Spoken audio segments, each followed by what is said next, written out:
Good evening. Welcome to Resilience and Grit. Our speaker for this evening is Nicole Weiss. Nicole Weiss is a 2016 graduate of the University of Colorado at Colorado Springs with a master's in clinical psychology with an emphasis in trauma. Nicole is a licensed professional counselor, a licensed addiction counselor, and registered yoga teacher.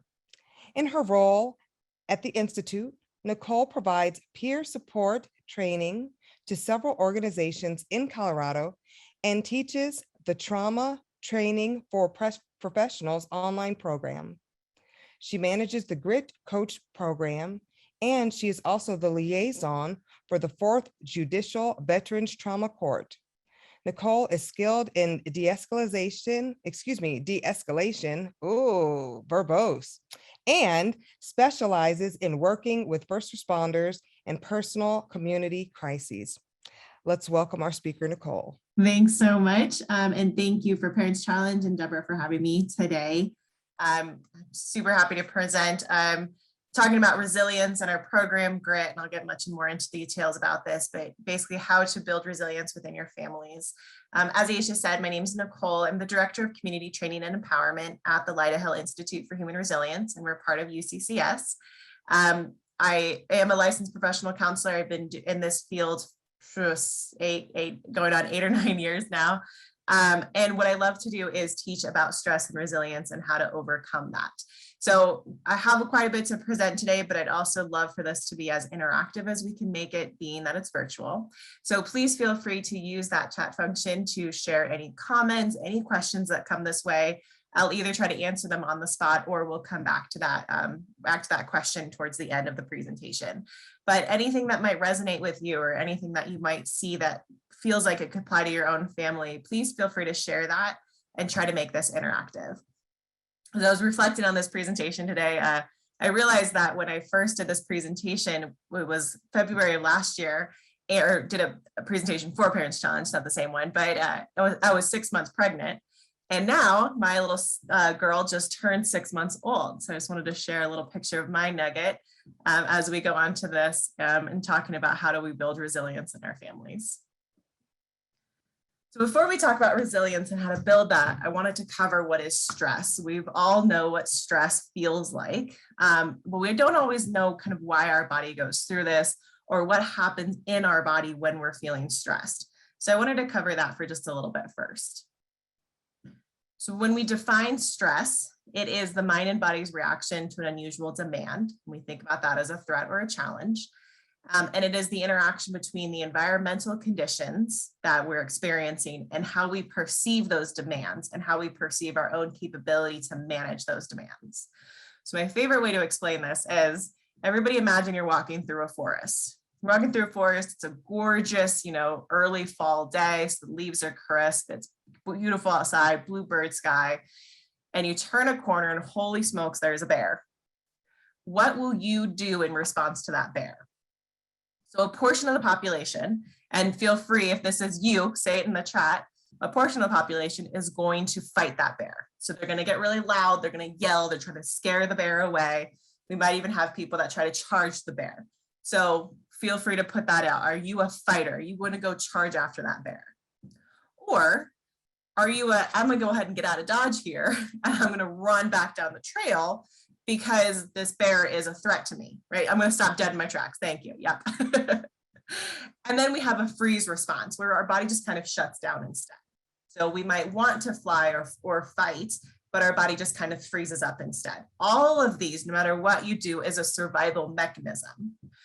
I will say for me, I am a freezer. If you come and startle me, I'm going to drop to the ground. I hate that response, but that is what I'm going to do every time, right?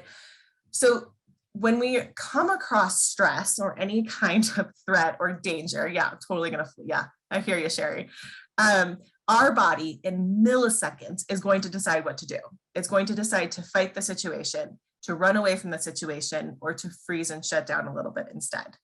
So we see this bear in front of us, but it can also be a pretty metaphorical bear as well. Now, this also changes given the environment and who or what is around us. So for the people for any of these responses, now imagine you're walking through a forest and your kids are in tow. Does your response change? You don't have to say yes or no if you don't want to here, but it's something to think about. So maybe you see a bear and by yourself, you're like, oh, I'm going to run away from the bear. But when you have your kids around you, the response instead is, I'm going to get loud. I'm going to protect my kids instead. So we have this instinctual defense to, oh, now we're fighting. Right. So we have this instinctual as parents, as caregivers, we have this instinct to say, I'm going to put this first in front of me. I'm going to change my response and I'm going to fight instead, or flee instead, or freeze instead, right? Any of those, it's the way we protect our children around us. My point to this is we will all have a very natural stress response. And that's what happens when we fight, flight, freeze. That's our stress response. And then that might change when it comes to our kids. So we use this example of a bear, but we are also humans in a modern world, which means we also have these very metaphorical, theoretical threats in front of us. So maybe we don't see the bear, but we think there might be a bear coming at us, right? So again, let's extend this outside of a bear. When we're feeling stress, we might have the financial stress that's in front of us. My kids would join the fight. I like that cat. We might, right, we might have this financial stress in front of us. And then we might also think, well, 6 months from now, what is my finances going to be? A year from now, what are my finances going to be? 2 years from now? And the body can't tell the difference. So the body can't tell, hey, we're stressed because there's a threat right now, or we're stressed because there's a threat coming in a year from now. Our body is going to turn on the same stress response. What happens here, and I promise this is the only like biological super sciencey part I'll get into here. What happens when we see a bear, whether that's physical in front of us or theoretical, metaphorical in our mind, our body responds with what's called the stress response. And this is an engagement of the sympathetic nervous system. So I think about this as the body says, ooh, I'm sorry, you're feeling stressed. Let me help you. So our pupils dilate, our blood gets diverted away from the digestive tract, our heart rate increases, our skin flushes. Our body decides, again, in a millisecond, what do I need to survive right now? And forget about the rest. Forget how bad you have to pee. Forget the fact that you haven't eaten all day. Forget the fact that you're fighting off a cold. Forget it all. I need to survive. So our sympathetic nervous system activates to say, I need to survive. When the danger is over, our parasympathetic nervous system activates. And this is the system that says, rest and digest now, the danger is over. Where this gets complicated and messy, especially in our very modern society, is that we turn on this stress response over and over and over and over again. And we don't often turn on that parasympathetic nervous system that says, you're okay, rest and digest now. So as I said, the sympathetic nervous system says, what do I need to survive? Forget the rest. When we're turning this on over and over and over and over again, we start to have long-term consequences. Our immune system starts to shut down. We have a harder time fighting off simple coughs and colds. We gain weight a little bit easier because the body says, I need to keep this in to survive. So we find these mechanisms to say, I need to get through the next 5 minutes of my life, but we're turning this on over and over and over again. I'm going to pause real quick and read this quick chat or question that just came in. Oh, it's a question for the end. Well, I'm still going to read it. Why do we talk to ourselves as if body, mind, and other are a team? Like the sympathetic nervous system says, what is the most important thing we need to do right now? I think that's an interesting question. I don't have a great kind of scientific response to that. I think that's just the way we talk about our bodies. There's a lot of systems that come into play. And so we are very, and I don't mean this as in the negative context of the word, but we're in a very selfish, egotistical system, right? Which means that we think about what's affecting our body. And so when we think about the systems, we think about how it's affecting multiple things inside our body. I don't know if that answers your question, but feel free to add to that if it didn't. Okay, so that's the stress response. We have the stress response no matter what. It's going to look slightly different when it comes to stress in youth. They are still going to have a stress response. And we might have some different kinds of consequences or challenges that come from that stress response. So what we know is that mental health concerns, so anxiety, depression, frustration, a lot of those other concerns, impact about 1 in 6 children. This was a study back in 2020, so pretty fresh study. I would guess that in the past year, that number has maybe increased just a little bit because of the stress from COVID, but about 1 in 6 kids walking the earth are experiencing some type of mental health challenge. We also know that in a community crisis, that number is going to increase, and the number of children experiencing particular challenges is going to increase. So for example, anxiety, depression, disruptive behavior problems, because this is the way children often show their feelings of anxiety, depression is through their behaviors. Sleep disruptions, even substance use, and symptoms of wanting to harm self or even suicide. What we also are finding in the past 1.5 years, going on 2 years now, is that the memory of COVID-19 of the past 2 years will shape our children's worldview in the same way the Great Depression has shaped generations before us. So all that to say is this is a very impactful time in our kids' life, however young or old that our children. So you do not have to share if you're not comfortable with it, but if you would like to share, just again, keep this interactive. What kind of stress are you seeing in your kids? What is that looking like? I'm just going to give a pause for a few seconds to see if anything's coming in here. Especially, I would say, for the disruptive behavior problems, because again, that's oftentimes the way our kids show that they're upset is through a behavior problem. So seeing some anxiety. Fear of being sick, that's an interesting one, right? Because they're seeing there's a worldwide fear going on right now, and they're really harnessing into that for yourself. Yeah. Good. Yeah. I think what's interesting too is 2 years ago, we could get sick and we might stay home from school for a week. And now we might get sick, and we might stay home for 2 weeks, right? Or even longer, or we might know somebody that's sick and have to stay home for 2 weeks. And that feels different for a lot of our kids. Fear of not seeing loved one, that's a big one too. Anxiety in your teen. Yeah, fear that masking will never go away, that this is our new normal forever. Michelle, I would guess that your kid's a little bit older. Of course, you can correct me if I'm wrong, but I would guess that. Why I guess that is because when I no longer see clients one-on-one, but a year ago I was. And so in the middle of COVID, I was seeing clients one-on-one, and one of my kids was a 16-year-old. And he had this very existential doom about him where he said, no matter what I think about it, it feels like everything is forever. Nothing's going to change. It feels very long distance for me. And where that was really impacting him was it was really hard for him to get over a lot of fear and anxiety because it felt like it's never going to change. It's never going to get better. Well, we have to remind, and I'll kind of talk about this towards the end, we have to remind us that we are, as a human species, a resilient species, which means we will get through this. We just don't know what that timeline looks like yet. But helping our kids understand that it is a different normal now, and we don't know when that will change, but we do know that we will get through that because we have years and years and years of history showing us that we will. All right, I'm going to go ahead and go forward, but please feel free to keep sending into the chat. So the way we express concern and what we are concerned about might also look different in our youth. So what that looks like is concern for family,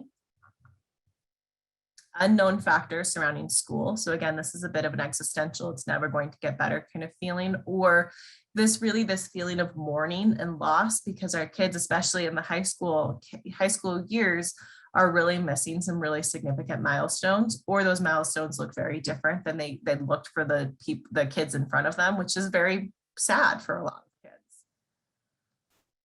Social lives are very different. Sports, clubs, activities, how much we get to get out of the house, what kind of activities we get to engage in. I think this was more prevalent last year, but a lot of sports simply got canceled, couldn't play, couldn't have your games. That's really hard, again, for those later years, especially for like your senior year, your junior year, you're missing a lot of these really important milestones. And then what also is missing is the social life that comes with extracurricular activities and sports. We know we had to kind of limit or cut off a lot of the social interactions our kids had. And again, that comes with a period of grief for it as well. And loneliness, of course, it is related to all of that. It definitely went up. Feeling that things are unfair right now. I think that's a pretty sticky one. And again, feel free to share in the chat if that's resonating for your family. But things feel unfair, again, especially if they have, older siblings that got to experience things that they don't get to experience now, or different levels in school have got to experience things that they don't get to now. Oh, Aisha, that's such a big question. Let me come back to that one at the end, if you'll remind me. And then the last one that might look different, of course, there's more on this list, but the other one is sleep. So have your kids' sleep been drastically impacted? Where all of a sudden they're not sleeping as much, they're very, very restless. They might even regress in their sleep habits. So maybe they really want to be comforted at night again, or they're having a lot of trouble falling asleep on their own. Sleep is one of the very first things that tends to go when it comes to stress. So if you're noticing that all of a sudden your family's sleep patterns are different or changing, or for you yourself, if that's different, that's often a sign that there is some stress being felt. Okay, so that's stress. We're going to go ahead and put that to the side a little bit. If you have any questions about it, though, please feel free to put that into the chat. And I want to shift now to talk about resilience. So we're acknowledging that we're feeling a lot of stress in our life. That stress has not changed in the past 2 years, or maybe it's gotten worse, or just kind of up and down for the past 1.5 years, 2 years. How do we shift and instead build resilience in our family? So first, what is resilience? I want to throw this out as a question. So you tell me, what do you feel resilience is? It's a buzzword for the past year. So what does it mean for you when someone says we're in a time of resilience, or we need to be resilient, or whatever? Sarah says you keep going. Right. And then, the comeback, good. Holding on, ability to recover, overcoming, not giving up no matter the circumstances, figuring out how to handle things, being able to continue pushing through no matter what is going on. Flexible, love that one, Krista. Fortitude, maintaining, overcome. Beautiful, wonderful words, everybody. Wonderful descriptions here. Overcome, conquer, great. So how we define resilience, it's the ability to, as somebody said in here, to bounce back, to get through it. Being resilient doesn't mean that we're never stressed, or that stress and trauma does not ever impact us.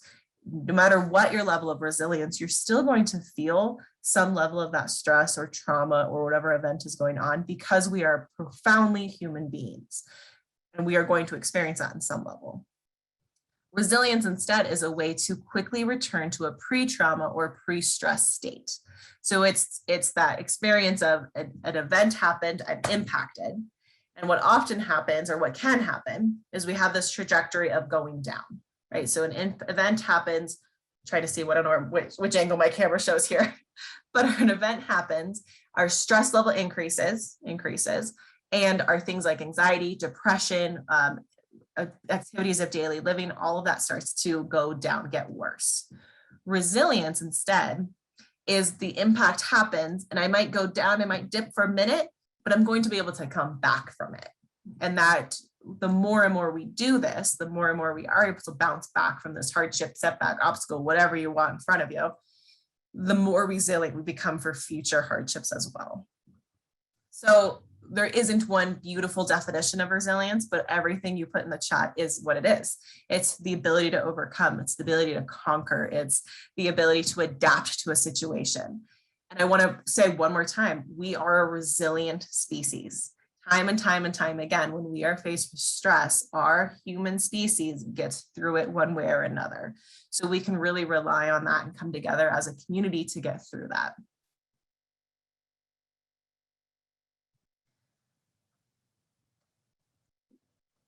So it is the experience of successfully coping through an event that's very, very important in adapting and building resilience. So how do we effectively utilize resources around you? Parents Challenge, this is a beautiful example right here, because this is a wonderful resource in front of you. Are you effectively utilizing what it can provide for you? Are you flexibly coping? So I really like this one because we all have coping skills that might be easy or helpful for us. And I used to, quick side note, I used to work in crisis and I saw a lot of kids in crisis. This was one of my very favorite activities to do with them. So I would give them a list literally of 100 coping skills. And coping skills are things like, I'm going to bake cookies, I'm going to write in a journal, I'm going to play with Legos for a bit, I'm going to take a hot bath. So many coping skills that are out there. But I give them a list of 100 and I'd say, okay, pick 10 things to do. And the point about this is we might have a go-to. Yes, Aisha, I will. We might have a go-to coping skill. So my coping skill is I walk every single day. I go for a walk with my daughter. Sometimes I can't do that. And so I need to shift and I need to be flexible and choose a different coping skill that day if I can't walk. Or sometimes it just doesn't work for us anymore. So maybe walking every day with your family was really great and it worked for a while. And all of a sudden it's just like it feels more like a chore. It's just not doing it for you. So we need to be flexible and shift and change that. So maybe instead of a family walk, it's 10 minutes of stretching as a family or 10 minutes of meditation as a family, things like that. It's also how we actively manage our own personal distress. So if we are feeling those flutters of anxiety, those pulls of depression, the sparks of frustration, how do we manage that? How do we bring that back down for us? How do we seek opportunities to help other people? This is like my favorite little tidbit about resilience. It's actually the more we help somebody else, the more we're going to feel resilient as well. So it's a really beautiful, tandem relationship. And then it's the ability to respond to setbacks paired with strong perceptions of self-efficacy. And I'm going to get to what that is in just a second, as well as our feelings of self-worth. So reminding yourself, I'm worth it. I'm strong. I'm resilient. I'm going to get through this. There is a lot of power behind our cognitions.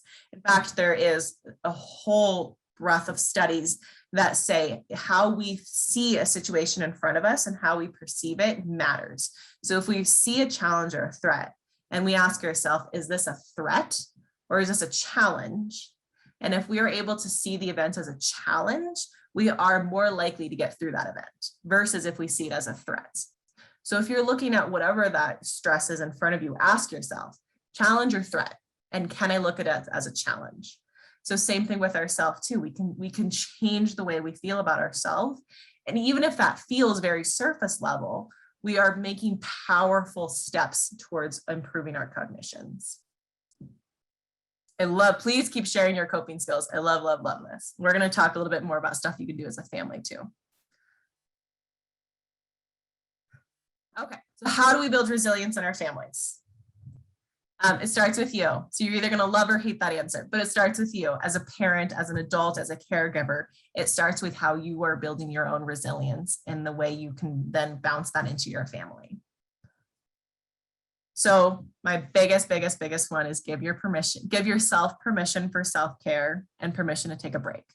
How many people is this really, really hard for? I'm going to give a couple seconds to let the chat come in here. How many people is it really hard to take self-care? Or does self-care feel like a chore?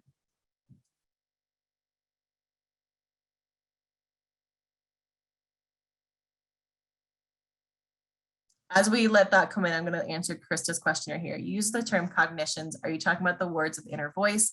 How do we control the inner voice? Yep, those are your cognitions. That's how you talk to yourself, what you think about yourself, or what you think about the situation.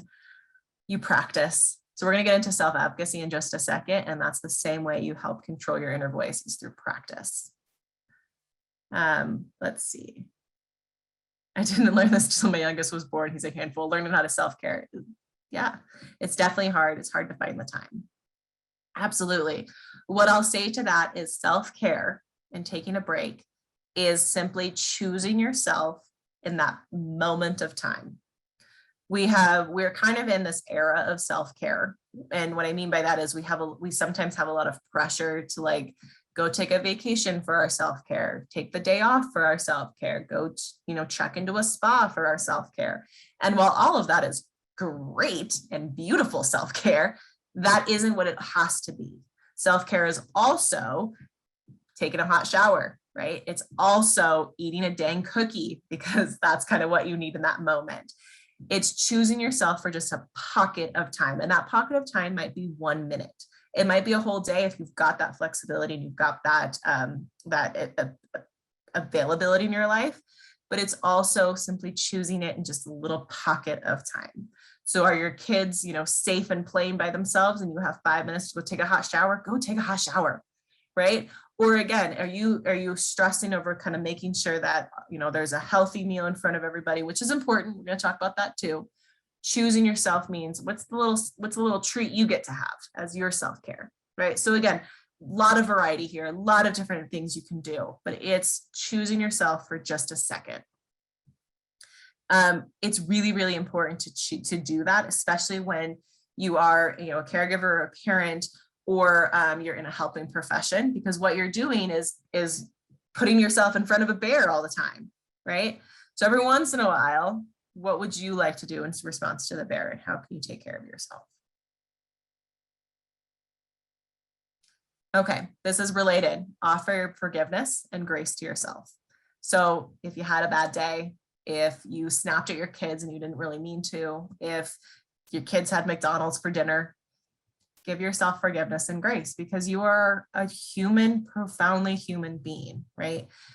We just cannot be perfect at all times. Those Instagram influencers, that's a highlight reel, right? That's not genuine. That's not what their whole life is about. So when you're falling in a crack, give yourself permission and remember you're human and it's going to happen and it's okay. And how do we then deal with tomorrow? I love that, Michelle, real quick. My easiest self-care is taking some time out in my yard or garden, even if it's for the sake of mowing or watering. Sometimes my self-care is something I both need to do and want to do. Exactly. Focus on what you can control. So this is a really big thing too. I imagine a year ago, 2 years, a year and a half ago, when all of the mandates were coming out, we had to suddenly self-quarantine, and all of a sudden you had to figure out, how do I, keep my kids at home and help them be in school, and how do I keep them safe, and how do I get groceries, and all of these questions came up, and there was a profound feeling of uncontrollability. I can't control the world around me. What tends to happen is our brain is a very rapid thinking machine, a very rapid learning machine, I'll say that. So when it feels like there's things out of control, it says, okay, everything's out of control then, right? And we get a little frantic and we get a little spacey, because it feels like I can't control anything in my life. But rapid learning machine, if you help your brain focus on things you can control, it helps zero that back in, and it helps your brain say, okay, things feel pretty chaotic, but there are things I can control right now. So what that looks like is I can control how much I drink water today, right? I can control what I put in my body today. I can control 5 minutes outside. Those are little things that I can control. And while those feel really, really little, it tells our brain, I've got things I can control. It doesn't feel all spacey. It doesn't feel all chaotic. So really, really powerful. Focus on what you can control, even if there's tiny little pockets of things. Ask what got you through stress in the past. So what also tends to happen is we forget what got us through it before. So you are all standing here, you're all logged into this virtual meeting, and you've all been through something stressful in your life. You have to be, because you are a human being, right? We've all been through something stressful. If you're a parent, which I think all of you are parents here, you've been through things that are stressful, right? What got you through it then? And when you're feeling stressed now, can you use the same thing then to get through now? So I'll use my own personal example here. I use this every time. 4 years ago now, 3 weeks before my wedding day, my house caught on fire. I lost my entire top floor, all of my clothing, a lot of my personal belongings, my wedding dress, poof, all gone in a night. Incredibly stressful. What I learned though, is I had a really strong support network around me. So I learned who's got my back and who do I reach out to for support. And then I also learned that if I could take it one day at a time, Lene, I'm repeating exactly what you just put in here as well. If I could take it one day at a time, I could get through whatever I'm facing, right? And so that's what I did. I was in the middle of, I need to call insurance. I need to call, my wedding stuff. I need to figure out, where am I going to sleep tonight? All of these questions. And instead I just focused on, what can I do right now? What can I do just today? And as I got through that day, I'd wake up the next morning and say, okay, now what do I do just today? Because I can't think about a week from now. It's too much. right? So now when I'm faced with stress, those are my two go-to things again, right? I know exactly who to call because I figured that out then.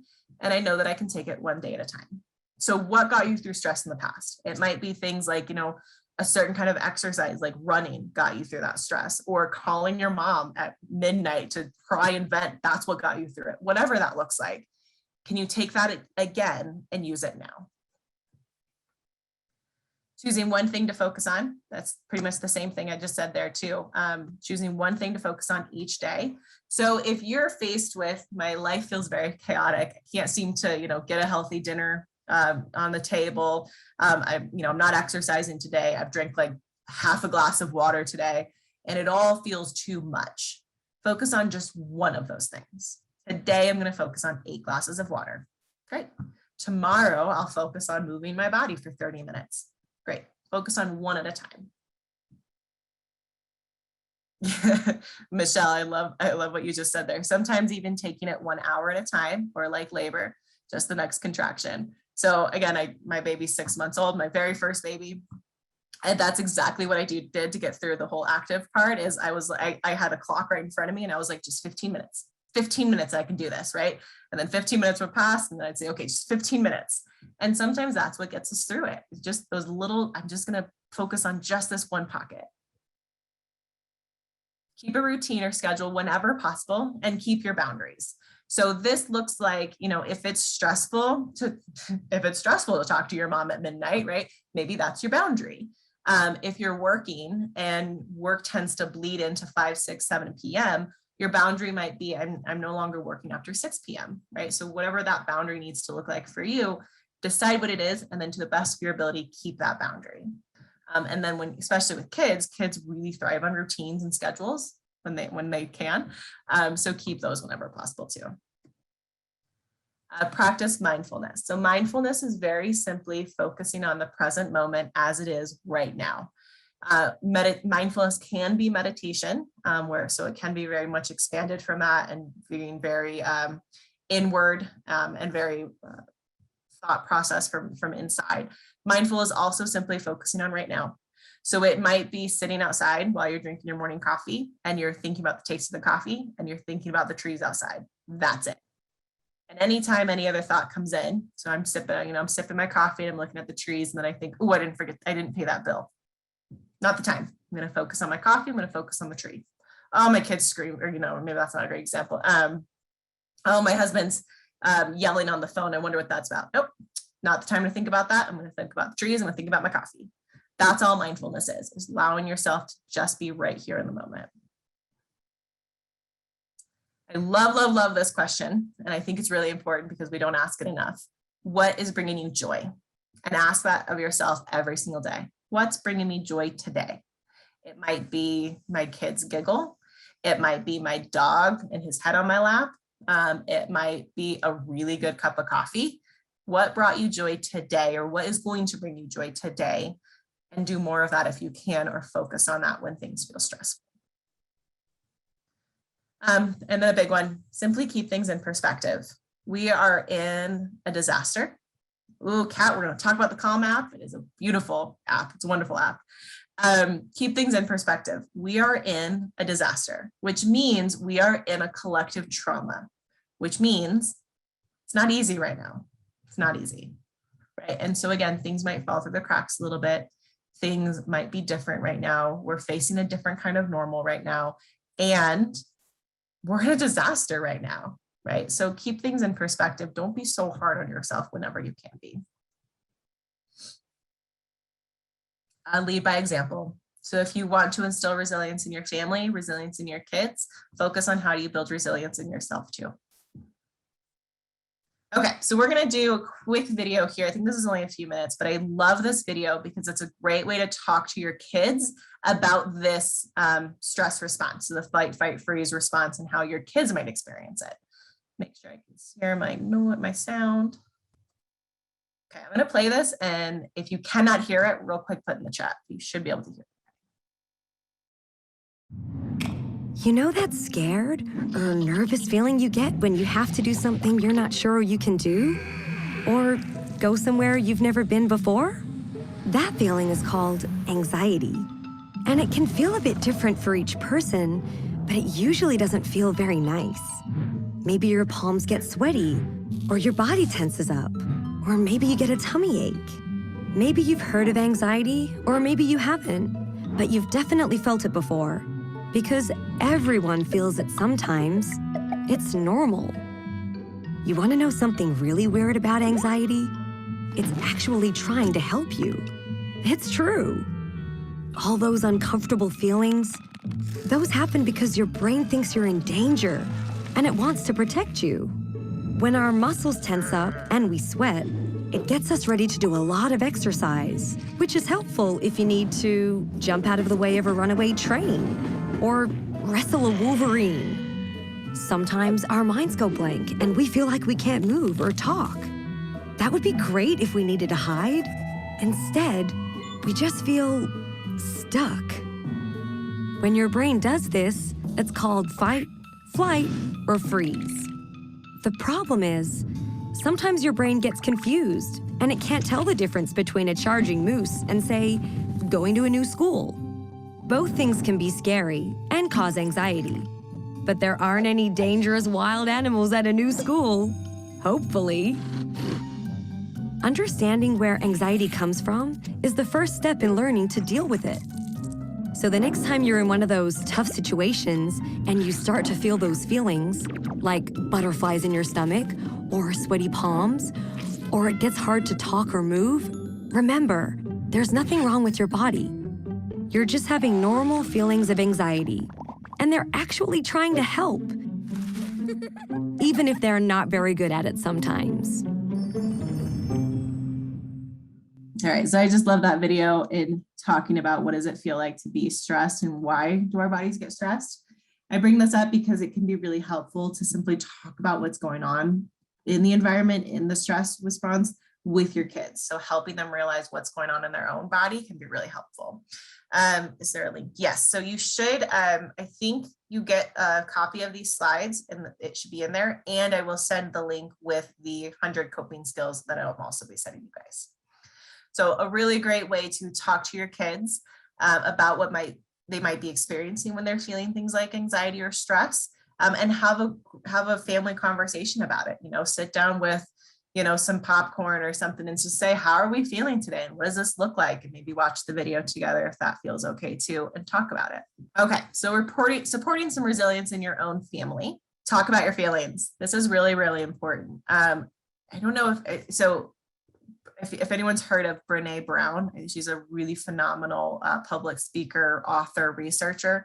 And she has a really interesting perspective of how she supports resilience in her family as well. One of them is talking about your feelings. So they have this, she has a beautiful podcast that I'm blanking on, of course, and I will send a link to that one as well in my list. But she talks about how does she talk about stress with her family? And they use things like percentages. So they say, I think she has two daughters and then her husband, I might be wrong on that. But what they say is, she might come home after a stressful day and she says, I'm at 50%. And her husband says, okay, well, I'm at like 70%. And her kids might be like, yeah, I'm at like 30 and I'm at like 40%, right? And what they mean is they've had kind of a rough day, and they're just not at 100 right now. They're just not, as great as they want to be or could be. What that does is it tells them how do they support each other within that. So if I'm, at 50% and my kid's at 30%, he might need some extra snuggles tonight. He might need, some extra family time tonight, whatever that looks like. If I'm at 50%, my husband's at 70%, maybe he's the one that takes a little bit more of the kids tonight so that I can get a little bit of rest and relaxation. So you can use percentages, but you can also simply say, I'm just frustrated today. I'm depressed today. I'm anxious today. Anxiety, depression, frustration, these should not or do not need to be taboo words. We are human beings and we're going to have experiences of anxiety and sadness at times. So if you're feeling that and you have that kind of family environment, be vocal about it. I'm sad today. I'm stressed today. I'm frustrated today. And how do we then support each other with those feelings? I love that you guys are sharing apps and exercises. Keep doing that because this is hopefully helpful for everybody. And I'm going to share a few more in a bit. Create a schedule, a routine, and stick to it when you can, and create a family contingency plan. I got this one from Brene Brown as well. So they have a contingency plan, right? That if everybody's battery is at like 25% or lower, there is a set activity that they're going to do. And I remember exactly what she said, but maybe that's, you know, if everybody's at 25%, maybe we order in dinner tonight so that nobody's cooking. And maybe we watch a movie tonight. And no matter what, that's what we're doing, because that's how we can come back together. So it's a contingency plan.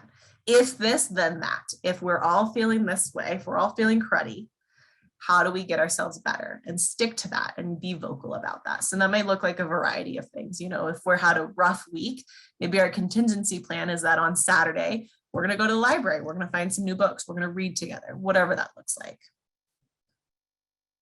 Aisha, I don't off the top of my mind. I was listening to one of her podcasts when she mentioned this. I imagine she's probably written about it as well. But I will plug her podcast into an email. All right, talk about safety and practice safety behaviors. This is probably more important, prevalent in the very beginning, but you can still talk about this because unfortunately, COVID's on the rise again. All of, you know, we're not past it yet. So you can still do this and talk about this, but talk about what does it mean to be safe, and what are some safety behaviors so that we feel a bit more comfortable with it. So how do we wash our hands, you know, for the length of the birthday song or the ABC song? How do we wear a mask when we need to wear a mask? What does that look like? And practice that at home so that it feels a little bit easier, more natural to do that away from home.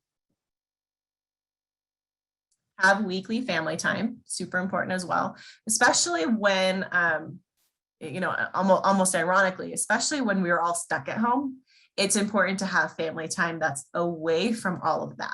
So it's away from school, it's away from work, it's away from all of the kind of day-to-day, and it's a very unique family time. So that might be a board game or a movie somebody got to pick out. You know, maybe you rotate who gets to pick out the movie each week, but it's a set weekly family time that we get to come out of whatever we're experiencing and just focus on being with family.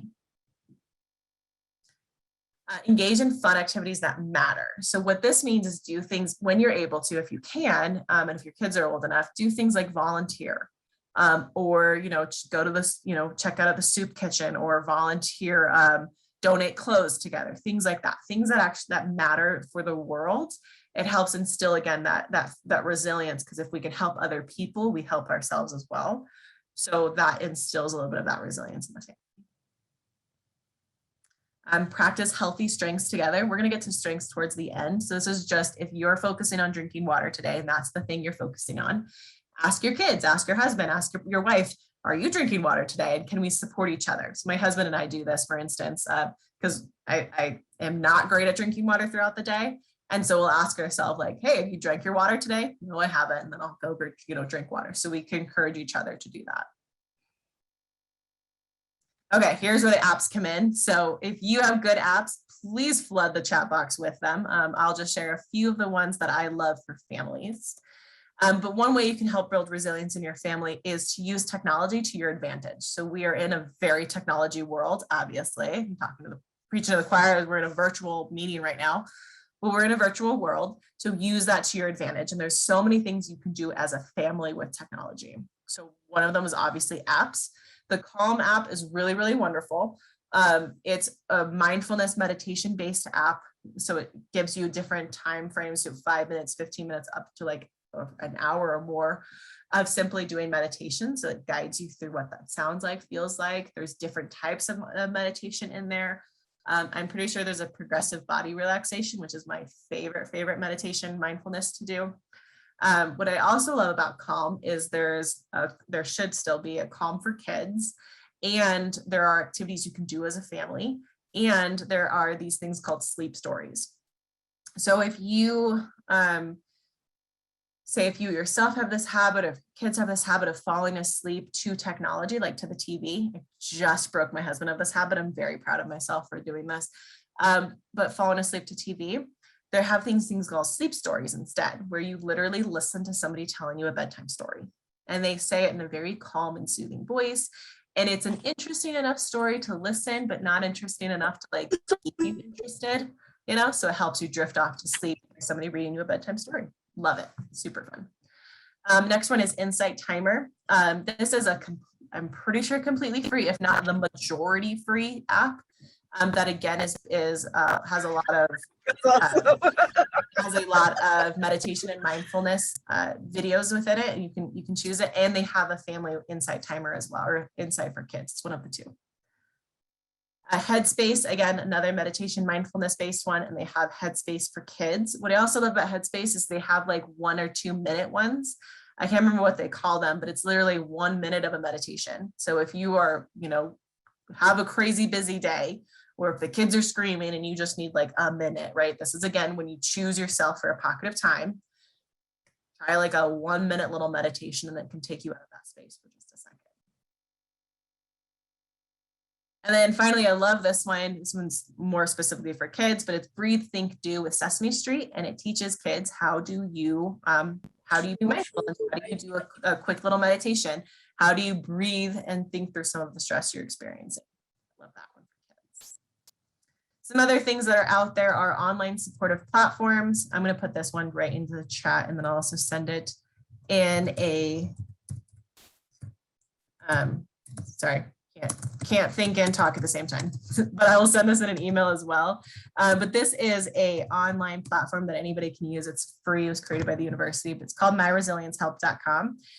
And it helps teach different things like helpful and unhelpful coping strategies. What does it look like to seek professional therapy? How do you do that? How do you reach out to your support network and creating kind of a support network tree? So there's some really great tools on there, but there's also tons of other online supportive platforms you can use or you can do as a family. Virtual exercise group classes. This is great. Tons of exercise classes are now virtual, or you can literally just YouTube a lot of things. I'm a registered yoga teacher, as it said in the beginning, but I also simply YouTubed a lot of yoga when I was first starting. So YouTube some yoga and do that as a family, or maybe that's your self-care that day. Virtual family nights, you can do that as well. So I'm the only person in my family here in Colorado. I have family in Michigan and South Carolina and Pennsylvania as well. So every once in a while, we'll do a virtual family night, and we'll all log in at the same time, and we'll do things like that. So we celebrate birthdays. We could play games that way, cook dinner together. It seems silly, but it's a really great way to connect to your family if your family is away, or if you're going through lockdown again. And then we're going to talk about this in just a second, but our Grit Resilience course is another really great way to build resilience in yourself and family. We're going to get into that next. So before I get into this, any questions about what we've covered with resilience? What does resilience mean? We're going to still talk about a few more ideas you can do as a family, but anything that's resonating with you. So my family uses Snapchat, but Skype I think can work beautiful as well. Or we'll video each other on our phone with Samsung. But that's how we do it. There's tons of other ways too. We've used Zoom right here before. So I had my baby shower on Zoom so that my family could be with me for my baby shower. So it's just easy ways like that. It's a really great way to just stay connected and see each other. Even when we're introverted people, we still thrive on social connections. So when you're realizing you're kind of missing that, kind of be creative and figure out other ways to connect as family, or just with your community that might not be blood family. Okay, so I'm going to go ahead and go forward, but again, feel free to keep throwing into the chat. So a year and a half, oh my gosh, almost 2 years ago, I have to start saying that. March of 2020. When the COVID really first hit us, my boss and director, Dr. Chip and I, came up with this plan, this idea to create a way for us to teach each other how to communicate effectively with one another and how to really reach out and support each other.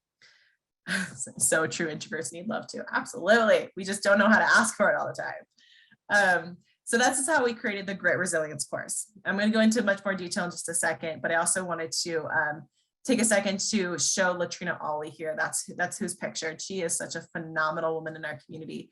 But she's been such a big spokesperson for grit within her family. And so that's the reason why I bring her up. But she has 2 teenage sons, and she went through the Grit Resilience course because she wanted to figure out how can she support her sons. And I think her oldest, especially in the beginning, was going through a lot of depression. And so she was really struggling with how to connect with him. And after going through this course, she was able to figure out ways to really slow down their communication and really figure out what was really going on for him and how to really help and support him and he's doing phenomenally better. And so I always like to share her story. And she's just such a phenomenal parent. Oh yeah, Marco Polo, Krista. I tried to get into Marco Polo. I couldn't do it, but I've heard it's a really, really great one too. Okay, if you're interested, by the way, the email here for is letstalkgrit.com. So the Great Resilience Information Toolkit, that's what we, or the Greater Resilience, that's what we called it. So this is a program that, again, strengthens individual resiliency and equips people to kind of coach one another in their social group or their natural helping communities. What I mean by coach is when you think of a coach in your life, so whether that's a sports coach or maybe a wellness coach, whoever that might be, if you think about the kind of personality they resonate with, typically these are people who are enthusiastic, helpful, lead by example, really walk through the experience with you. That's what we mean by coach. So it teaches us how to coach another person in our life. It's really grounded in empowerment and certainly does not replace professional help. It's not therapy. It's a 5-hour really quick training. What it does is provides emotional support, resilience, encouragement, motivation, shows you how to reassure somebody over the experience they're having or the stress they're experiencing, and then provides tons of resources at the end. So I'm just going to go through this super quick so we can keep talking. Okay, so the GRIT course, we have 5 different tracks. The best 2, I think, for parents are either just our GRIT, simply GRIT community, or GRIT for Ed. GRIT for Ed is built on for educators, but it talks a lot about what does stress look like in different kinds of age ranges. That's a really great one. But it teaches, core principles of psychological well-being, stress, trauma, disaster stress, resilience, and self-efficacy. And it also talks about how do you reach out and have conversations about professional support if and when that's needed. We really break it down so that there's 5 really easy steps of how to reach out and make that connection. We provide a role play for each one of those steps. We provide self-reflection so you can really think about how does this apply to your own life. Key areas of strength, we're going to cover that towards the end of this presentation. And then again, we provide resources and we keep connected.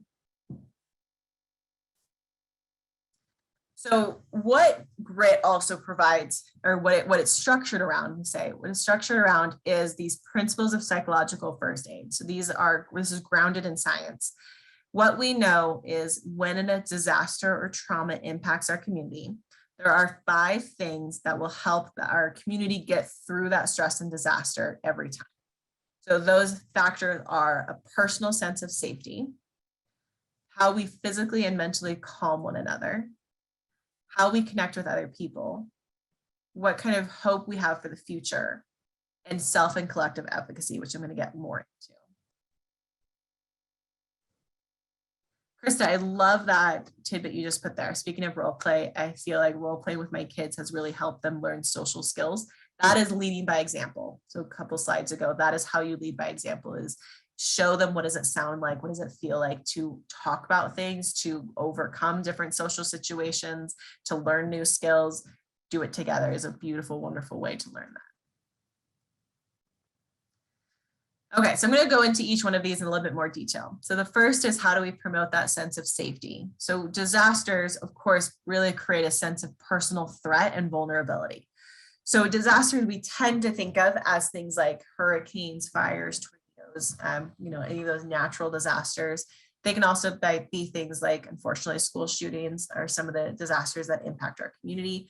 And then they can be natural disasters in the fact of pandemics as well. So we are in a disaster. We are in one of the longest disasters in modern history. But what it does, like I said, is creates this sense of personal threat and vulnerability. Multiply that if you're a caregiver, right? And you're also dealing with how do I help my kids threat and vulnerability as well. So what that might look like is your personal and family health safety. So this was especially prevalent in March, April 2020, when we weren't really sure what we were dealing with. It looks like financial stability. So in the past year and a half, finances might have gone up and down, might have gotten really fragile or just precarious.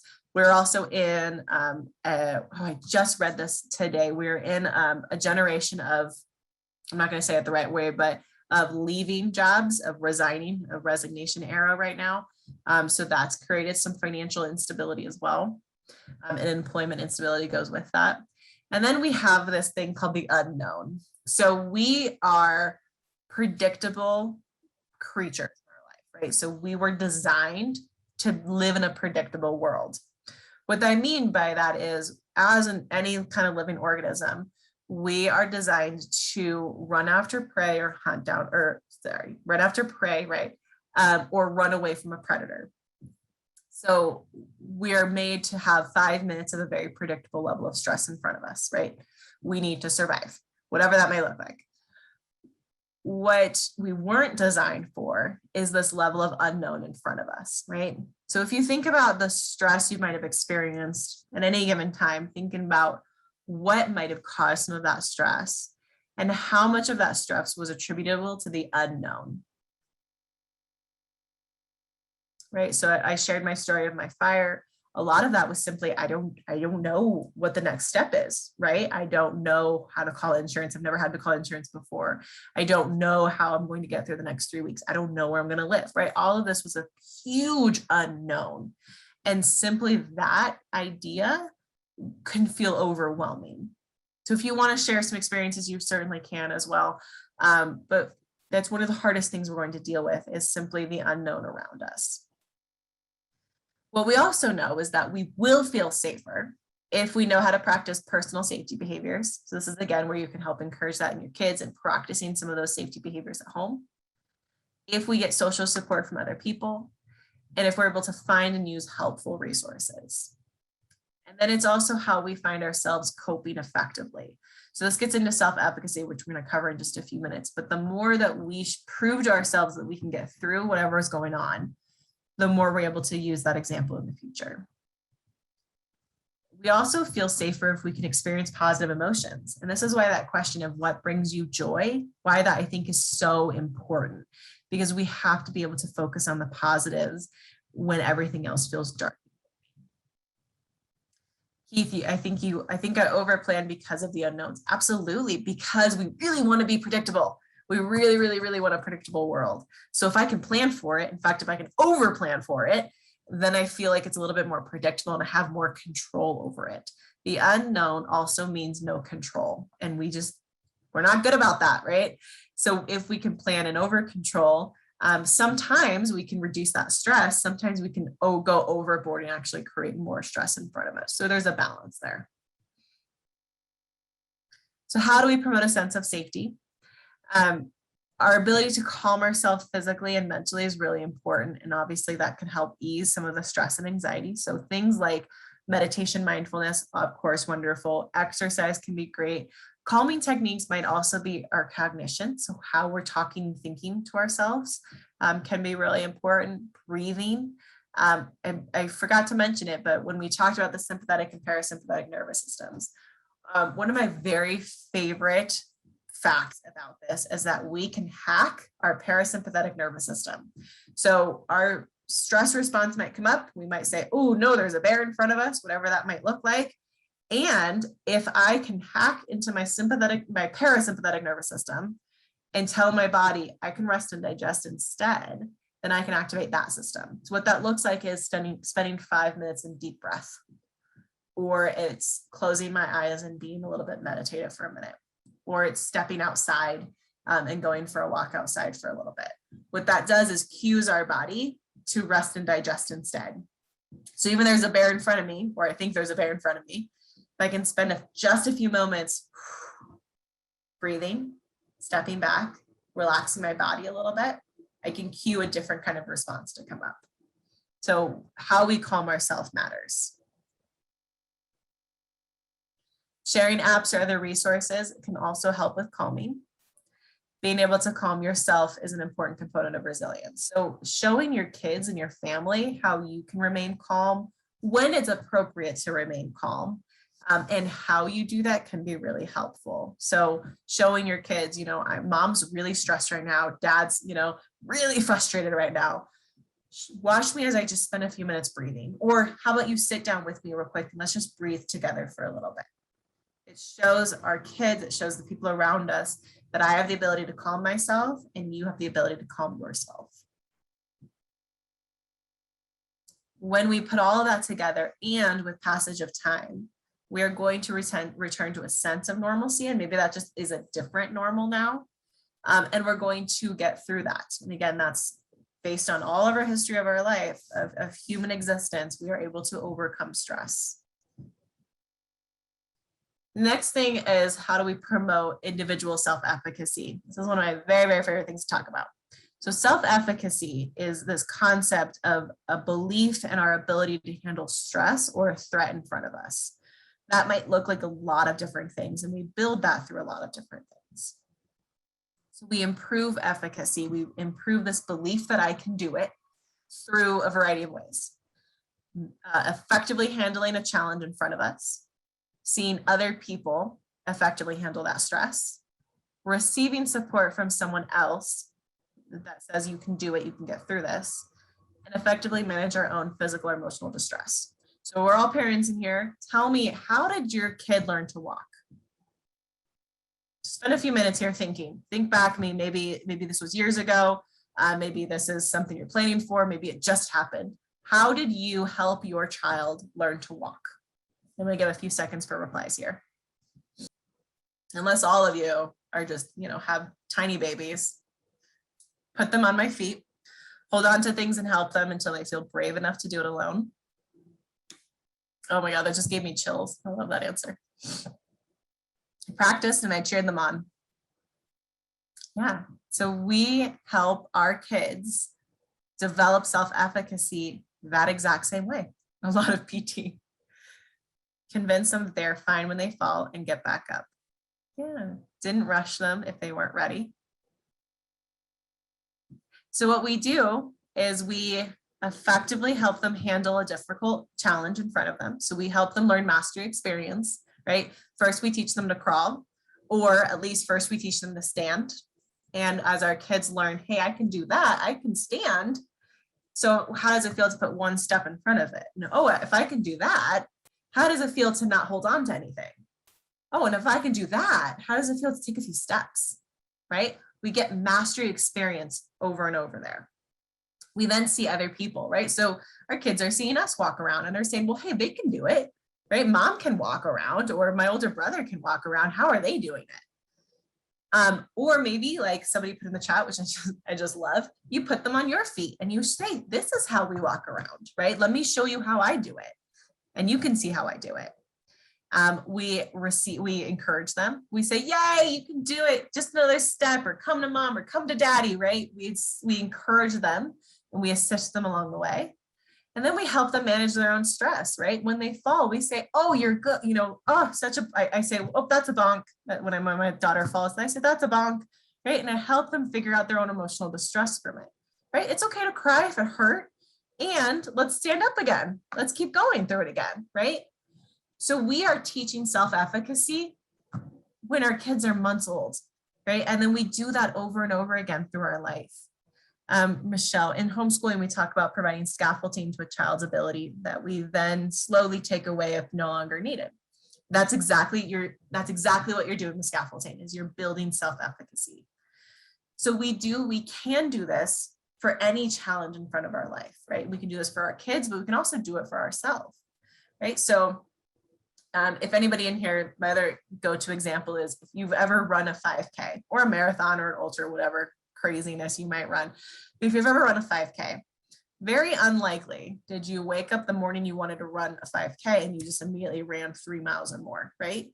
You might have, which great, good for you. That's awesome. But you probably didn't. What you probably did is say, do I have the right shoes? Where do I go run, right? Am I going to sign up for a race? So we think about the logistics.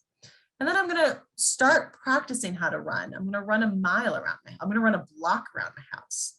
And if I can run a block, then I can run half a mile. If I can run half a mile, I can run 1 mile. If I can run 1 mile, I can run 2. And we gain this mastery experience. We then might check in with other people who have run a 5K and say, well, how do you train? How do you run? How do you prepare? We get that encouragement or advice from other people. We then run the race, right? But we're running with people who are also running the 5K. So we get to see what they're doing, right? And then we hear all these people on the sidelines saying like, hey, you can do it. And they hold up these fun signs for us, right? And then we effectively manage our own physical distress as well. If I'm feeling really anxious right before I'm running, I'm going to figure out how do I kind of ease some of that anxiety first. So any challenge in front of us, we can build self-efficacy. We can build this voice that says, I think I can do this. I think I can work through this. And we can teach that in our kids and within our family as well. And it's exactly like teaching your kid how to walk. It's also really important to do this as a community, and community can be your family here. So community efficacy is your group belief in your ability to respond to a challenge or stress. It's that saying of, we've got this, we can get through this together. We have what it takes to manage whatever is coming at us, right? This also might be leaning on your faith family, leaning on your parent community, whatever that looks like, to say collectively, we believe in ourselves to get through this. And if somebody's falling behind or if somebody's stumbling, I can come back and help them get through it. All right, the next big factor is social connectedness. So I kind of talked about this in the beginning, but we are social creatures. Whether we want to admit it or not, we are social creatures. What we also know, research has shown us, is that time and time and time again, social support helps get us through the stress. It helps us recover emotionally, well-being. It helps us get through whatever we're facing. Social support also helps us communicate our feelings, which is super important. It helps us share really important information, especially in the beginnings when we're not really sure where to turn. It helps us problem solve. So I might have figured out a way to solve a problem. If I can share that with Elizabeth, then maybe Elizabeth can figure out how to share the problem, and Elizabeth can share it with Brittany, right? And we just keep going. And it helps us attain really important resources after disaster as well. So how do we build social connection? It's kind of everything we've been talking about, but it's also purposefully, intentionally reaching out to somebody else and building some of that connection. So, you know, if Elizabeth, I just see you on my screen. You were one of my first people on my screen. So if I know that Elizabeth's going through a tough time and she's on my mind, I'm going to intentionally reach out to Elizabeth and check in and say, how are you doing? Right? How can I help? Or what do you need to get through this? Do you need any resources? Do you just need someone to talk to right now? We intentionally, proactively go after that. And then we might have to be creative. And that goes back to how do we kind of virtually connect with other people. The last one is hope. So hope is the belief that the future is going to get better and that things will work out. It is really, really, really powerful. There is research that has shown hope is a powerful connection for us. When we experience trauma or disaster, we also tend to feel a sense of hopelessness. Things feel really big. The unknown feels very heavy. So when we instill hope, it gives us a little bit of light instead.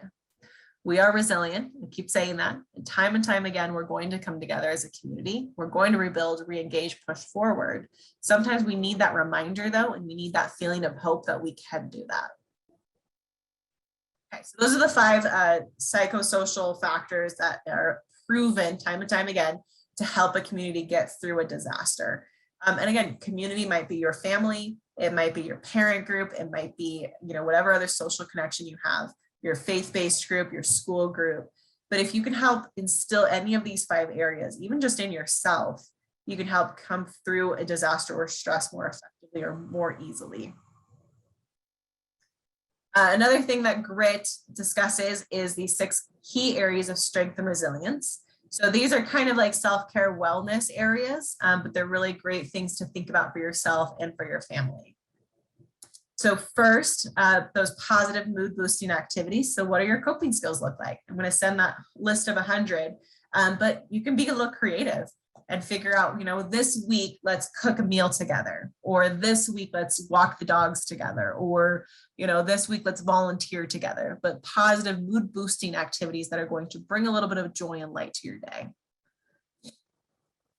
Social connections and support, just talked about, but what are ways that you can connect? Healthy eating and drinking. So this is super important as well. Obviously, what we put in our mind or put in our body is really important. This might be brand new information, but our brain and our bodies are very, very connected. And so what we put in our body impacts our brain. What we think about in our brain impacts our body. So there's a lot of new research coming out about gut health and how that impacts our mental health. So think about what are you putting in your body, but don't stress to the point where you're causing a bear in front of you, right? Just think about what are some simple ways or easy ways that I can instill healthier eating and drinking habits. I started working from home right in March, and I'm still hybrid where I'm mostly from home. And when I work from home, I stop drinking water. I don't know why. It doesn't make any sense to me. I just forget to drink water. And that's why I said my husband and I have this kind of tandem. Hey, are you drinking water today? So it might be needing a reminder for you of what kind of habits can you instill to keep healthy eating and drinking. And then sleep, we talked about this in the beginning as well. It's one of the very first things to go when it comes to feeling stress or experiencing stress. Sleep tends to be one of the first things. So if you're finding that you're not sleeping, and it's not because your 6-month-old doesn't sleep through the night yet, if you find that you're not sleeping because you're feeling really stressed or you can't shut your mind off, what are some things you can do to get disengaged? And that might be things like the Calm app and sleep stories. Really effective to turn all technology off at least an hour before bed, and to not have that in your room whenever possible. Of course, that just might not be realistic for some. So what are ways that you can instill healthier sleep habits? Exercise, and exercise is just how are you moving your body throughout the day? Right? It can certainly be going for a run or working out or doing yoga, whatever that looks like, but can also simply be, are you moving your body, right? Are you getting up? Are you stretching? Are you going for a walk? Are you, playing with the kids? Are you moving your body throughout the day? And if you're not, if you're finding yourself really stagnant, what are things you can do? And then finally, relaxation. So physically, mentally, how are you relaxing throughout the day, and especially at the end of the day? So if you do take the GRIT course, by the way, which is free, I don't think I mentioned that, it's free. If you do take it, there are resources for all of these 6 areas. You can do this as a family too. So maybe one week you guys think about what kind of positive activities we're going to do this week. Or, you think about as a family, how are we going to really focus on our sleep this week? And just find little pockets of things to do together. GRIT also provides a variety of technology-based resources. I've already covered quite a bit, but there are several different apps for wellness, relaxation, meditation, and exercise, websites, those supportive online platforms. Like I just said, we provide tips for every area of those strengths, and then we talk about some podcasts and you can tap into as well. Okay, I kind of went through that a little bit faster than I thought I would, so I have plenty of time for questions here. So Aisha, can you ask your question? Because that was so important, but I think it's lost up in the chat now. And if you have other questions, ideas, things you want to talk and connect about, we've got some time here, and I'm happy to elaborate on anything. And by the way, there's my email if you do have any more one-on-one questions. Yeah, so for resilience and grit, I just wanted to know what advice that you would give. I don't know if anybody watched the news last week, but the Vanguard campus was on lockdown for the majority of the day due to a school shooting, or not school shooting, a shooting at the South Baptist Church that's like diagonally across the school, or diagonally across the street. So the school's right here and the church is right there. And it was an officer involved shooting. Oh, that one, okay. The assailant was shot too, but everybody survived.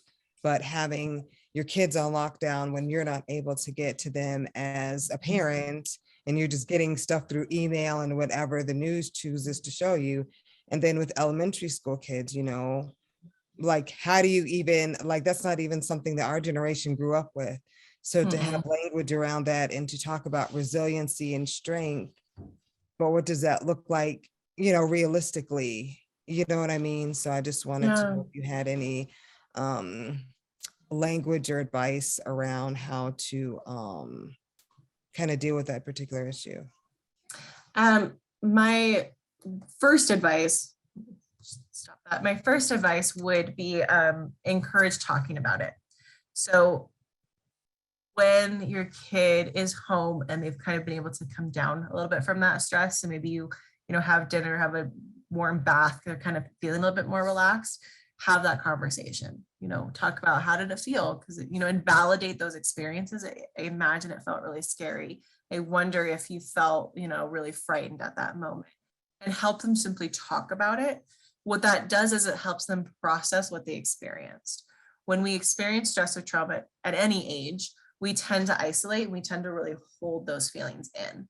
That's a very protective thing that we do.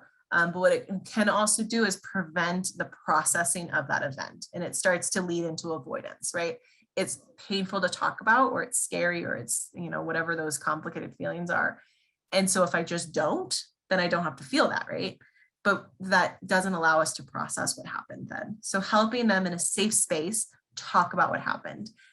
If they're old enough, writing about what happened is also really, really helpful. It simply helps get it out of the body. So if they're just not in a place where they know how to talk about it, encourage them to write about it instead. Remind them of kind of what resources are available. So let them know, when you go to school tomorrow, if you're feeling nervous, you can talk to your school counselor, and this is who it is, and this is how you find him or her. So help them with those resources quickly. But that's my biggest advice, is just helping them talk about what happened. It is hard because this is a kind of a normal event for our kids now, is experiencing the threat, at least the threat of a school shooting. And it is different because we didn't grow up quite in that same environment. But that exactly what Lisa just said, open communication is really important. So letting them know, I am a safe person for you to talk to. It's really important when you're creating that safe space to have that boundary of, you can tell me anything you need to tell me, and this is a safe space to do that with, which means I'm not going to react with fear or anger myself. So you have to kind of hold those feelings in yourself, which can be a little tricky if that was probably a pretty fearful event for you too. But what we're trying to do is give them a safe space to express it. And then absolutely utilize your school counselors as well. Oh, so I just saw the second part of that, letting our boys know their feelings are valid and important as well. Absolutely. Please encourage that. We've normalized anger in boys and men. And so that tends to be the expression that comes out first. But if you can kind of help them dig a little bit deeper, I think you're mad because you might have been scared. Is that right? You can help them uncover what was really feeling for them. I can't get the go ahead. I can't get the chat thing to load or work or anything, so I couldn't ask anything. Oh, go ahead, please ask. Because I have no clue what anything's saying in the chat right now. I had a question because I noticed a lot of things you mentioned, like they kept going back to like the pandemic and everything. And like for us, nothing changed at all. Like my husband's in the military, so he still had a job. Like nothing really changed for us. And our daughter wasn't in school last year. This is her first year, but I won't get into it really, but she was diagnosed like a serious medical issue. So actually right now she's doing school at home online. So she doesn't have to deal with masks. She doesn't have to is it important that she even knows? Because I hear people talk about, their kids are dealing with this stuff. And I understand in a sense that other kids have been going through this stuff last year, but is it even important to talk to her about it, or just let her not even worry about it? Because I mean, she's 5. How old is your daughter? She's 5. 5. I think you could kind of right now, I think you go either way. I think as she gets older, it's I don't know if you had seen in the very beginning, they're predicting that this young generation will feel about COVID-19 how the older generation feels about Great Depression, which basically means it's going to be a very continuous wait for this generation. And it might change the way they make decisions. She's 5, so she's still pretty young in that. So I think as she gets older, it might be helpful to talk about, this is society as it is now. We do need to wear masks in public or whatever. I'm not here to be political, whatever that needs to look like for your family. And that is just because this is the way society is right now, and just kind of having those talks as she gets older. I think if you're instilling, safe behaviors in your own home and she feels okay, I think she's probably young enough that you don't really have to instill any kind of new concerns for that. It's a tricky, and I'm not a parenting expert. So if that doesn't feel comfortable, I think there's probably other people you can reach out to for that, but that's what I would have said. Okay, yeah, because I do I don't want to shield her from the world and what's going on, but at the same time, I don't want to stress her out either. She's not worried about it. Right. She has had to wear masks a few times, and she enjoys it, oddly enough. I don't know what it is. So she kind of loves it. So there's places where she doesn't even have to wear one, but the adults do. And she's like, I want one. Why do I not get one? Why does everybody else have Yeah. one? So So like she doesn't it's, really like I don't want to shield her from like real life, but at the same time, like I don't want to stress her out either. So I'm like, is it really that important that she even knows what's going on? yeah, I mean, I would say when she starts to ask questions, if you can be open and talk about, this is why we wear masks, because in 2020, you know, a lot of people got really sick, and this is why we protect ourselves for it now. You know, you can kind of have those kinds of conversations. If, please feel free to unmute if you have any other follow-up or other questions. I also want to read Krista's question or statement here. Part of the pressure I feel when I'm parenting is judgment or helpful advice from my parents or husband's parents. One of the messages I get a lot is to distract kids from any uncomfortable feelings and even not naming the down feelings. That is a very older generational perspective, is we just don't need to talk about it. I think what research is finding and what parenting guidelines are finding now is that the more we talk about it, the better. And again, what that does is help us process those feelings and helps us get it out of the body, which is really, really powerful. And helping kids name emotions can be really helpful too. So sometimes they're feeling a lot and they don't know how to communicate what they're feeling. And so giving them some ideas, you know, I see that you're really upset right now. Are you frustrated? Are you anxious? And this is what that means, right? And so helping them kind of identify, yeah, I'm upset and it's because I'm nervous, right? And so helping them figure out, what is that feeling really like for you? So I don't have any great advice what to do with that, because there's some family dynamics for you on that one. I think do what you feel most comfortable with, but I think the encouragement of expression of feelings is really, really important and powerful. Again, I'll caveat that I'm not a parenting expert. My field is stress and resilience, and that's what I would say coming from that perspective. What other questions or comments or anything you guys want to share with each other? And feel free to unmute too if you have any questions you'd like to just talk about, or comments, or just ways to connect to each other. That's tough, Lisa. My son shuts down when he gets upset, completely shuts down. He's in a freeze response. He's in a bit of a freeze flight response there. So I don't know how old is your son, Lisa? If you feel comfortable sharing. 11. Okay. So I would imagine, again, based on my own perspective, stress and trauma and working crisis, he's kind of figuring out, how does he deal with some emotions? What that sounds like is that freeze flight response. And so what I would encourage is giving him the space for that. So giving him 20, 30 minutes to be alone and have that response. And then gently or calmly come at it and say, okay, how can I support you? How can we talk about this? What's going on for you now? And you can kind of give him some ideas too of, I saw that you really shut down. I saw that you went to your room for a little while. I think you're upset. Can you tell me a little bit what's going on? Right. I don't know that will work, but that's just one thing that I would suggest, is I think he's probably in a flight flight-free stress response. That is a really interesting and very valid question. So what Kat says is, do you think as a society, we are hyper-focused on feelings sometimes? There are a lot of things I don't feel like doing, but have to buck up and do it. I can't dwell on my feelings. How do you find that balance with people? I think we have to acknowledge what our responsibilities are and validate our experiences as well. So for instance, self-care, kind of try to use it as this example. Self-care might be, I'm not going to do the dishes tonight, right? Because it's too much. I'm feeling really down. I'm feeling really stressed. I'm not going to do the dishes tonight. Self-care can't be, I'm not going to do the dishes ever, right? So at some point I need to also focus on my responsibilities and what I need to get through, get done for my day. And then I can shift back and validate my experience a different way. So it is a balance, and it is tricky, I think, in some ways. But figuring out, what are my responsibilities? If I'm feeling stressed or upset or sad or depressed or anxious or any of those other complicated feelings, are there things that I can drop to validate that experience? Or can I simply validate it for myself? Validating means I understand where I'm coming from, which can be silly for ourselves, right? But If I'm feeling anxious, I'm giving myself permission to understand that I feel anxious right now. And what can I do about it? Or what are my responsibilities anyway? So it's a little bit of a give and take. And it's that and piece is kind of my favorite tool to use. So I'm feeling really anxious and I need to get my dishes done. And I know that it's going to feel a little bit better when my dishes are done.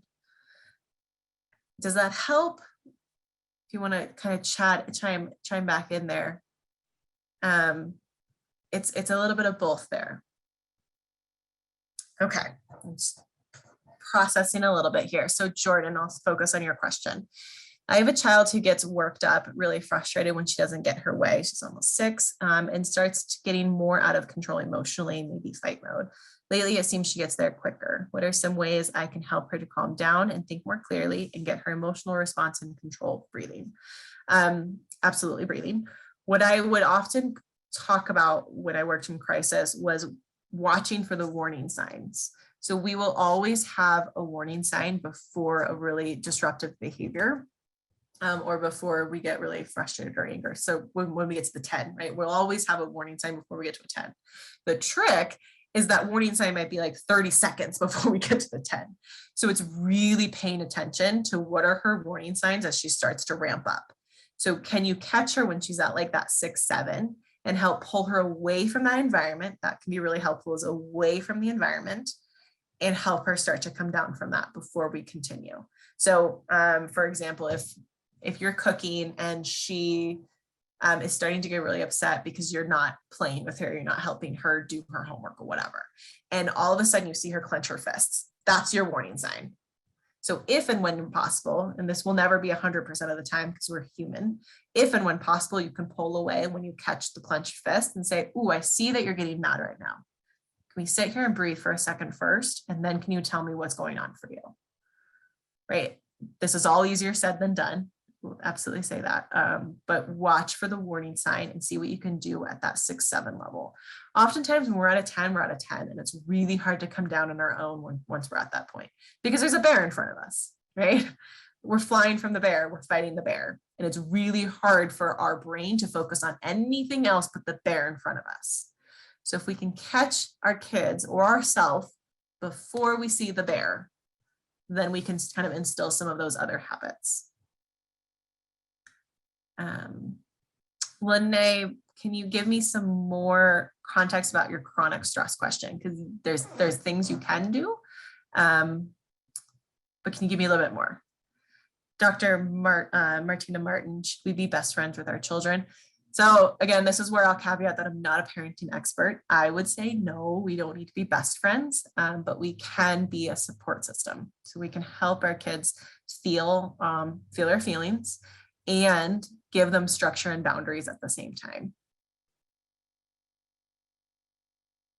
Jordan, absolutely help calm or figure out what she might do. So this is why I would do the 100 coping skills and have the kids pick out 10, because it gave them a sense of control. So you can sit with her and say, here are 6 or 7 ideas that I know that calm me myself down, right? So you can always lead by example. So I know that when I'm stressed, I can spend a few minutes breathing. Do you want to try breathing? If that doesn't work for you, because it might not, do you want to try, washing our hands in cold water? Because that stimulates a different response in our brain. Do you want to try standing outside for a few minutes? So give her several options and then let her pick if you can. What I would say for chronic stress is focus on just one thing at a time that you can use to ease back down. So I couldn't get into it for this one, but there's, if you're ever interested, look at the stress injury continuum. It's a really, really, really great map of how we feel stress and kind of what level of stress we're experiencing. And there's a concept of moving towards green, which simply means how do we move back down a continuum towards healthier behaviors. So pick 1 or 2 things to focus on when you're dealing with chronic stress, because it's overwhelming, right? There's a lot going on. So again, there's that controllability piece. If you can focus on just 1 or 2 things each time to shift towards healthy, that can be a really great way to kind of ease some of that, and knowing that it's not going to change in a day, right? So if you're feeling a lot of that stress, stressful kids, job, ill family members, what that reads to me is finding a pocket of self-care time, and that might be 5 minutes, and see how that feels, and then do something different and see how that feels, and keep going, and just think about how do you shift back down without doing a complete shift. Does that make sense? What I read from that though is pockets of self-care time. And self-care is simply choosing yourself for a minute or two. Does not need to be these big things. Okay, other questions? If I haven't answered your questions from above, or you would like more of an answer, please let me know. We do still have just a little bit more time before I'll hand it back over to Parents Challenge. Yeah, life's been stressful. Yeah, absolutely. And again, try to put it in that context of we're living in a disaster. We are absolutely living in a disaster. And so things that would have been stressful 3 years ago are even more stressful now because life around us is hard and chaotic. And it's really important to validate that experience for yourself as well. Okay, Jennifer, great one. Stress around grief and the fear, stress of losing their parent. Open conversations have happened and talked about feelings and how we feel, but almost seems like living in a state of stress. Yeah, you absolutely are. So it's acknowledging a little bit of that and validating those feelings of grief and stress and fear. So it's understandable that you might feel this way. It makes sense to me that you would feel fearful right now. It's really, validation is so incredibly powerful. I'll share this story. My husband used to be a corrections officer, so he would see, pretty bad, rough people. And I'm a therapist, right? We've been together a very long time. And I taught him how to validate, which again is, I think I understand your experience. That's simply all that means. And he came home one day and he was kind of grumpy with me and just kind of like silly irritated. And I asked what was going on. And he said, one of the inmates was really frustrated, was really upset, was, making a lot of noise, was really yelling, making a big scene, really mad. And my husband just kind of stood there for a little while with him and talked with him. And simply all he did was validate, like, yeah, man, I imagine you would feel pretty mad right now. It sounds like you are pretty frustrated with what's happening. I imagine I would be too. That's all he did. And the inmate calmed down and talked about what was going on and was able to kind of de-escalate from what was happening, right? So probably wouldn't work 100% of the time, but was a really effective, helpful conversation to simply stand there and validate somebody. We don't always get to be validated. And so when we have that opportunity, when somebody gets to do that with us, it can feel really, really good. So that might be something you need. It might be something your kids need. Is simply, yeah, it makes sense that you would be extra stressed right now. Life is really hard right now. I am also extra stressed, or I would be feeling this way too if I were in your shoes. It can be really helpful. All right, I'm going to send some resources to Deborah so that she can send it out to you guys. Please feel free to email me if you have any other questions. If you would like to sign up for the grit course, it's letstalkgrit.com, but I will send that in an email as well. I love to talk about this stuff. So if you have other questions, please let me know. Like I said, I'm just not a parenting expert, but I can come at it with a lens of stress and resilience. So I'm happy to do that. Aisha, I'll go ahead and turn it back to you guys and your team then. And I'll stick around if there's any other questions I can answer in the chats.